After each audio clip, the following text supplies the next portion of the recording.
Hey, you know why you don't see yourself as a leader? There's several reasons why. But first, before I tell you what those reasons why, I want to talk through what does it mean when you don't see yourself as a leader?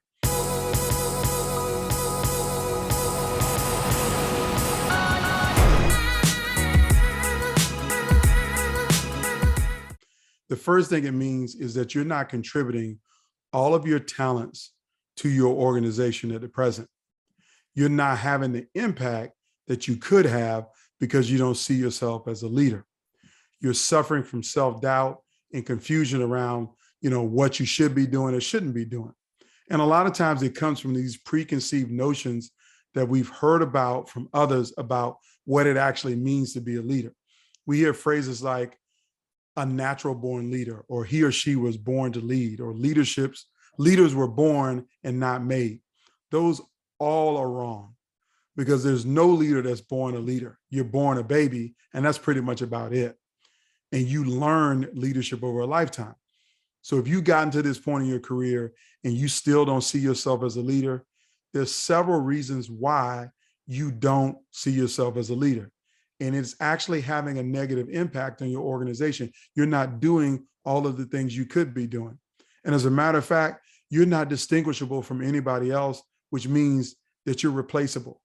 And the last thing you want to be thinking about is for your leader, your organization to say, you know what, we can get rid of her because she's not really a leader. You want people to see you as a leader, but you got to first fix it inside of yourself to see yourself that way. So here are the reasons why you don't see yourself as a leader. Is number one, your belief system. You really do have to believe that you can lead. You have to believe that you have the knowledge, the skills, the abilities, and most importantly, the values to lead. See, I think you have all of those things, but it doesn't matter what I think. It matters how you believe and see yourself. If you don't have the right belief system, then you can't have the right behaviors. If you don't have the right behaviors, you won't have the right actions. If you don't have the right actions, you won't have the outcomes of a leader. So you got to have the belief system first, because your beliefs will drive your behaviors will drive your actions, and your actions will determine your outcomes. So what do you believe about yourself? What do you know about yourself as a leader? And how are you working on your belief system? Well, I'm going to give you one way to focus in on your belief system, and that is to read more about leadership. Now, in a previous video, I have content to help you to understand how to improve yourself in self-development as a leader. In that video and that blog post, I provide lots of resources for you to develop yourself as a leader. Books by John Maxwell. The Challenge of Leadership is another book that I provide. And I also share with you the title and the content of my two books, The Audacity of Leadership, published in 2009, and The Presidential Principles. And what I want you to understand is that you have to build your belief system by reading and studying what leadership actually is. Demystify it. Don't think it's about people who are born and all of a sudden they walk into a leadership role, because that doesn't happen. Leadership develops not in a day, it develops daily, over and over and over again, by what people believe and what they do. So I want you to find a way to invest in your own personal growth and development, to give yourself a belief system so you can see yourself that way as a leader. Now, the second thing after your belief system is you got to have some passion about something. So when I say passion, here's what I want you to think about. I want you to think about a problem that you see every day somewhere in the world. Maybe it's hunger, maybe it's homelessness. Maybe you see a problem at work, like there's always trash around and nobody picks it up.